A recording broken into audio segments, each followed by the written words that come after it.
Want to learn about all the ways that mental health and stress can impact your physical well-being? Tune in to find out.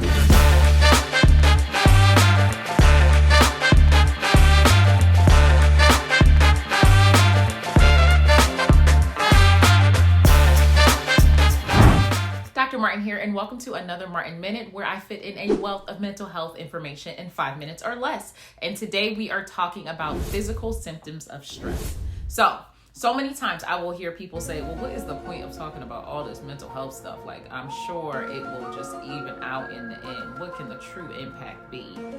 Well, let me tell you, there are a significant number of physical implications on the body. Physical health is mental health. Mental health is physical health, right? It's not only about your thoughts, it's about your thoughts and your feelings and how they lead to your behavior and how your body responds to that through your stomach and your arms and your legs and your teeth and your eyes and all of that. So let's talk about the different ways that stress is impacting your body. Let me know in the comments if you recognize some signs, because that is a typical indicator that you need to start managing your mental health and well-being better, whether that is by taking the time to identify some new coping skills, finding a therapist, finding another mental health clinician, individual therapy, group therapy, all of that. 1, the brain. Okay, are you having difficulty concentrating? Are you walking into rooms every 5 seconds forgetting something? Are you having losing your thoughts while you're saying them? Are you having issues with like working memory and completing tasks? That has to do with your brain and the impact of stress. Your brain can only have so much ability at the time, right? If it's doing so much energy to just keep you on the even keel, if it's doing so much to just keep you on the even level, then it's not going to be able to divert energy to other things. Like even completing simple math problems like 2 + 2. It's not going to help you concentrate. You're going to keep missing out on tasks. You're going to have increased distractibility. You're likely going to have increased impulsivity. All of these are symptoms of mental health difficulties and stress and what it does to the brain. Next, let's talk about your skin. Now, I am always ashy because I am constantly washing my hands and I always forget to put on lotion. However, stress also impacts your skin. You can have hair loss. You can have dull and brittle hair. And shea butter is just not going to help it. It doesn't help with everything. Staying appropriately hydrated doesn't help with everything. Your stress impacts your ability for your skin to take in all the appropriate nutrients as well. Stomach issues. Anxiety is linked to the gut, y'all. Anxiety is linked to everything, but anxiety is definitely linked to the gut. You got indigestion, you got constipation, you got bloating, and even just pain. There's a lot of research that talks about the fact of consistently having exposure to chronic stress contributes to the development of ulcers, right? It's not always what you ate. It's about all of the other stuff you're ingesting, like the people, the places, the thing, the negative self-talk, the negative thoughts, all of that. Back pain.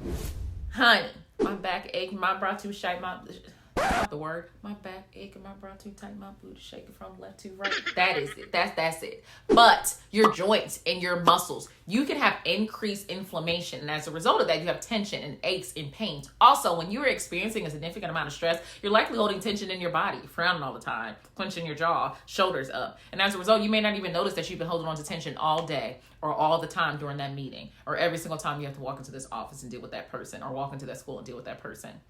Back pain, chest pain, neck pain can be indicators of stress. Also, one of the biggest hallmarks that I pay attention to that a lot of people like sometimes feel uncomfortable discussing with me in session is the reproductive system, increased menstrual pain, as well as libido.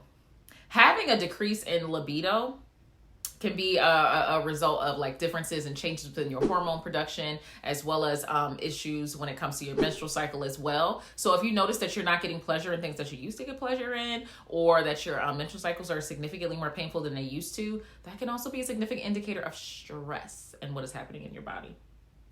Ooh, honey, my heart. Let's go to the heart. When it comes to cardiovascular things, it's not always just the fact that you need to stop eating all that junk food. I mean, you do. And you can also have high cholesterol, high blood pressure, increased risk for heart attack and stroke because of this. When you're stressed out and your body is having a stress response, it increases like the increase of hormones and blood pressure and stuff like that. And when your body keeps up-regulating and down-regulating, it starts to lose its ability to do that. It's like if you have a rubber band. If you keep stretching a rubber band out and in and out and out, it loses its shape. That's what's happening overall. And your immune system. Are you consistently getting sick? Do you find that you are Like, oh my gosh, I'm having the worst week, worst month, and now I got sick. Yeah, those are connected, right? Stress impacts your immune system. It impacts your body's ability to fight stuff off. It decreases your body's ability to fight stuff off.